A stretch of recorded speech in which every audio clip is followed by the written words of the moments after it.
Il est ressuscité. Il est vraiment ressuscité. Il est ressuscité. Il est vraiment ressuscité. Qui? Jésus. Qui? Jésus. Frères et sœurs, nous pouvons acclamer celui.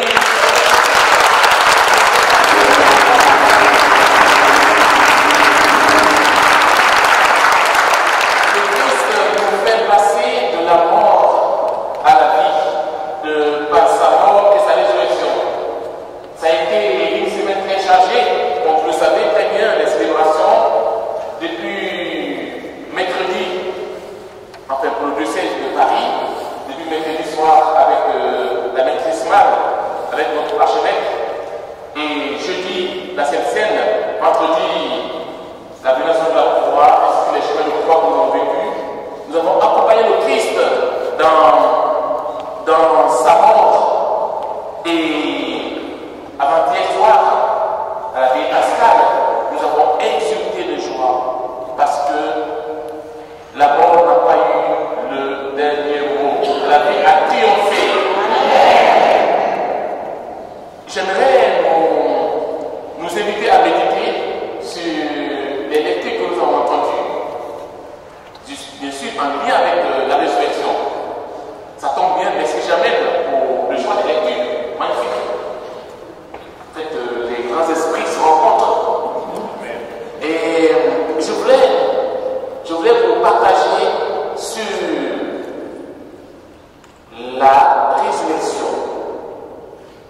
En fait, c'est la raison pour laquelle nous sommes là. Mais c'est un point important que quelquefois nous avons du mal à comprendre, à vivre et même à expliquer à nos frères et sœurs qui ne sont pas avec nous, qui ne croient pas. La résurrection. Même les disciples ont du mal à accueillir cette résurrection, à y adhérer.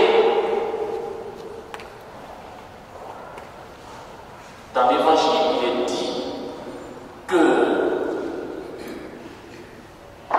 les chefs, ceux qui voulaient que le nom du Christ soit à jamais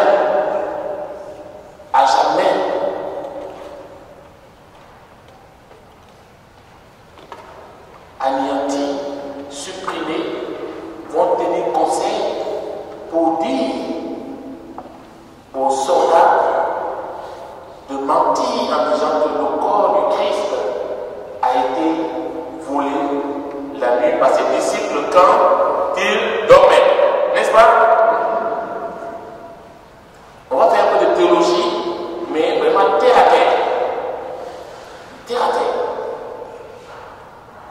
Dites-moi, l'hypothèse, si on maintient l'hypothèse selon laquelle le corps du Christ a été dérobé par ses disciples, si on maintient cette hypothèse, c'est quoi le plus facile? Vous vous rappelez, dans l'évangile de la résurrection, que nous avons entendu samedi soir, selon saint Marc, il est dit que quand les femmes viennent au tombeau, ils trouvent un jeune homme habillé en blanc. N'est-ce pas? Le corps du Christ n'est plus là. Déjà, dans la tombe, il n'y a que ce jeune homme. Qui était ce jeune homme? Qui était ce jeune homme? Dans le dimanche des Rameaux, quand nous avons entendu la passion du Christ, il est dit, peut-être que vous n'avez pas fait attention, quand on attaque le Christ, tous les disciples s'enfuient, n'est-ce pas?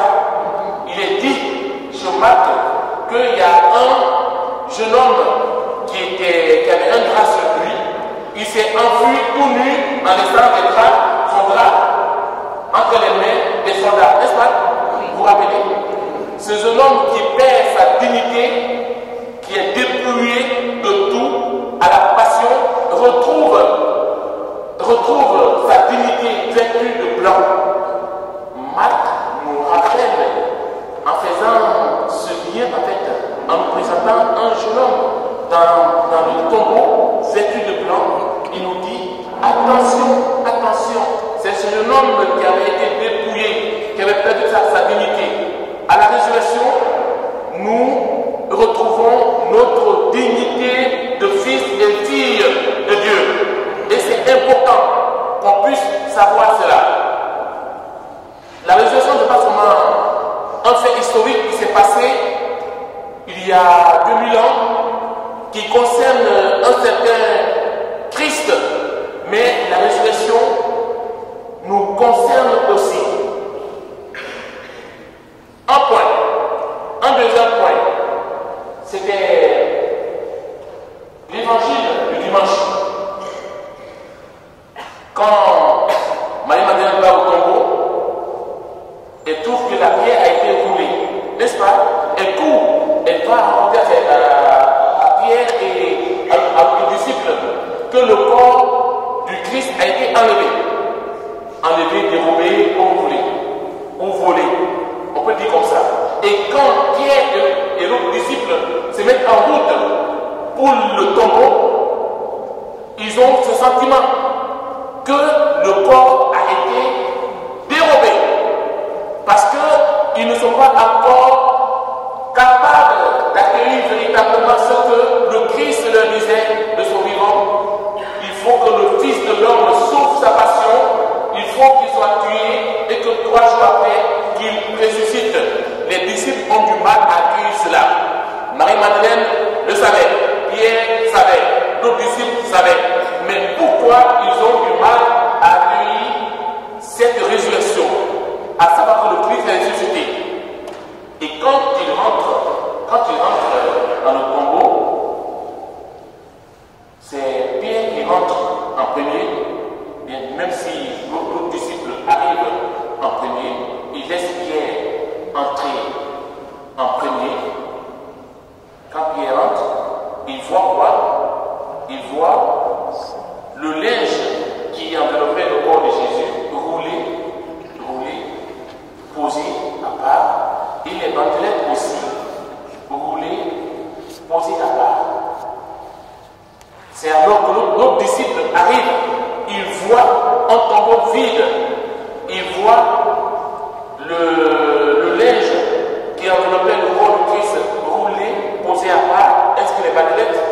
Et il est dit, il vit et il crut. Il vit et il crut. Je reviens alors à ma question. C'est quoi le plus facile de dérober un corps qui est enveloppé, qui est enveloppé de linceul avec des bandelettes? C'est quoi le plus facile de dérober ce corps? Ou d'enlever les bandelettes, de poser, de les plier bien, de les poser à part et de prendre le corps? C'est quoi le plus facile? C'est quoi le plus facile? Le premier, n'est-ce pas? Ce qui veut dire que, en fait, l'hypothèse selon laquelle le corps du Christ a été volé ne tient pas. N'est-ce pas? Est-ce qu'on peut savoir? Quand on raisonne très bien, logiquement, ça ne tient pas. Parce que quand un voleur vient dérober un corps, voilà, tel que c'est décrit, il ne prend pas le temps d'enlever les bandelettes, d'enlever le linceul, plier, poser à part. Non, ça ne tient pas. Ça veut dire que la résurrection nous dépasse. 2. Quand le Christ ressuscité, quand nous disons qu'il est ressuscité, c'est quand même compliqué, mais que s'est-il passé? Que s'est-il passé? Pourquoi alors, au niveau de la tombe, il y a les bandelettes qui sont roulées à part et le linceul qui l'enroulait est plié, posé à part? Le Christ ressuscité fait 2 choses importantes. Je vous ai dit, c'est la théologie terre à terre. La première des choses, il se met debout. Et d'ailleurs, quand vous prenez dans toute la Bible, ce mot relever veut dire ressusciter. C'est le même, voilà, c'est la même signification que ressusciter. Relever, ressusciter. Quand le Christ ressuscite, il se met d'abord debout. C'est Saint Irénée qui disait la gloire de Dieu, c'est l'homme vivant, c'est l'homme debout. C'est notre vocation d'être des hommes et des femmes debout. La deuxième chose que le Christ fait quand il ressuscite, il fait son lit. Ce n'est pas moi qui invente, c'est dans l'évangile. Pourquoi tout est plié? C'est pourquoi j'ai pris le soin de répéter. Les bandelettes pliées, le linceul qu'il enroulait plié, posé à part. Quand le Christ ressuscite, la deuxième chose qu'il fait, c'est qu'il fait son lit. C'est quoi faire son lit? Pourquoi chaque matin on fait nos lits? Pourquoi chaque matin on fait nos lits? C'est pour se donner rendez-vous pour le soir. C'est entrer dans l'espérance que je reviendrai ce soir dormir ici. La résurrection nous fait entrer dans l'espérance. On ne peut pas vivre la résurrection sans vraiment entrer dans cette espérance en fait. Et c'est ça, j'aimerais cet après-midi nous éduquer à entrer dans cette espérance. Et l'espérance rime toujours avec l'expérience. L'expérience avec le Christ ressuscité. Dans la première lecture que nous avons entendue, c'est Pierre qui se met debout, qui fait une relecture de ce qui s'est passé en disant ce Christ qui est passé partout en faisant le bien a été crucifié et Dieu l'a ressuscité d'entre les morts. Pierre rappelle l'expérience qu'il a vécue avec le Christ ressuscité. Notre vocation chrétienne, c'est justement d'être des hommes et des femmes qui font cette expérience. L'expérience avec le Christ ressuscité nous ouvre à l'espérance. Pour pousser jusqu'au bout la réflexion par rapport au Christ ressuscité, en fait, parce qu'on croit que la résurrection, c'est quelque chose d'extraordinaire qui nous dépasse. Non! La résurrection nous concerne. C'est dans les détails. C'est dans les détails. Comme le Christ qui fait son lit quand il se réveille. Et l'autre point que je voudrais aussi vous pousser à bien comprendre, vous savez que le deuxième dimanche de Pâques, c'est la fête de la nuit miséricorde, n'est-ce pas?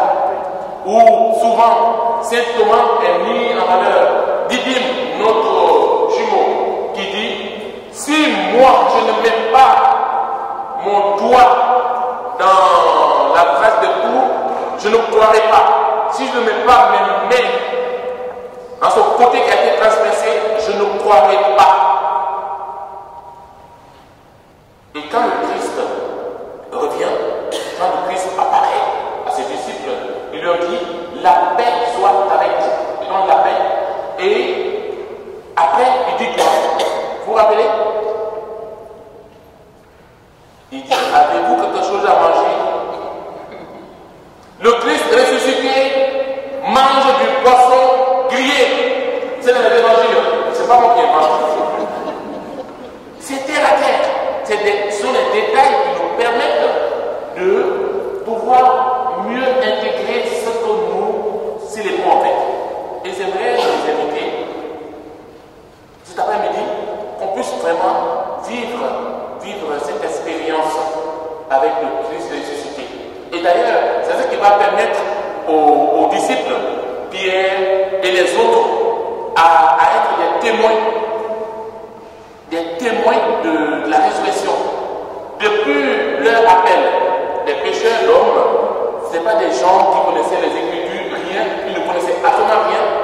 Et ils ont cheminé avec le Christ pas à pas jusqu'à sa passion. Et d'ailleurs, ils ont tous abandonné. Et après, tout ce qui est passé, après, ce sont eux qui vont être des gens qui vont soutenir la résurrection qui vont proclamer que le Christ est mal ressuscité. Il y a eu cette expérience. Ce n'était plus eux qui vivaient, c'est le ressuscité qui vivait en eux. C'est ça en fait. Ils ne sont plus repliés sur eux-mêmes, mais ils se sont donnés tout entier au Christ ressuscité.